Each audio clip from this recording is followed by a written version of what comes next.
Hello and welcome to this tutorial, and in this tutorial we'll be learning how we could create fragments. So fragments are basically required when we are creating the user interface for the user and you want to place two activities on a single activity. So for example, if you want to create a layout in which a single activity should hold two other activities, then in that case fragments could be used. So the main purpose of using fragments is to design the user interface. So without wasting any time, let's directly start with the tutorial. So the first thing which you'll need to do is that you need to start a new Android project. So we simply select start a new Android Studio project, and as in this project we are going to create an example for understanding fragment. We are going to name the project as my fragment example. Then we click next, and the Android version which we are going to choose is going to be the API level 15. So make sure that you select it, then hit next, and in this case we are going to choose the blank activity, and the name of your main activity is going to be the main activity, so you leave it as it is. Now hit finish.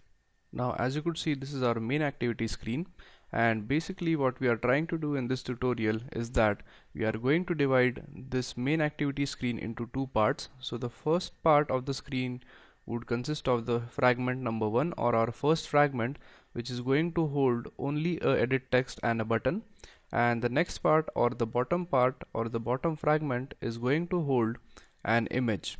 So basically we are trying to design a layout in which we are trying to fix two fragments onto a single activity, the first part consisting of a edit text and a button, and the next part, or the bottommost part of our activity screen, is going to contain an image. So before adding up fragments to it, we make sure that we clean the entire screen. So make sure that if you have any elements onto the screen, you just simply delete them.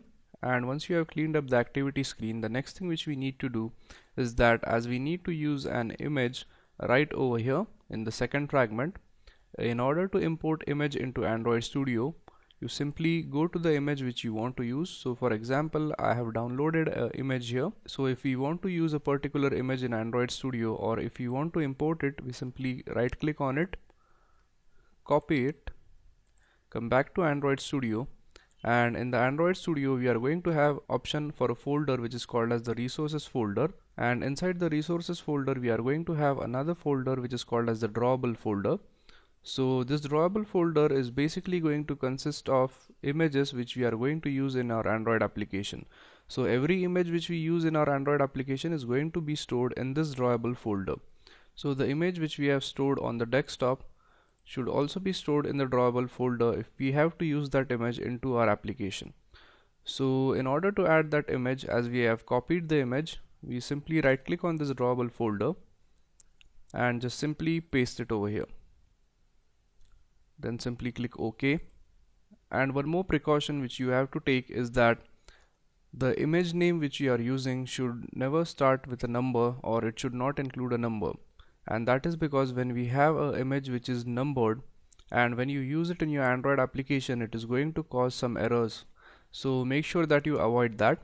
Now once you have copied the image into your drawable folder, it is ready to use. So basically that's how you use an image into your Android application. So that's it for this tutorial, and in the next tutorial we'll be designing two fragments, the top fragment and the bottom fragment. So we'll basically learn how to create fragments and how to attach them with the main activity. So thank you very much for watching this tutorial, and I'll see you guys in the next tutorial. Thank you.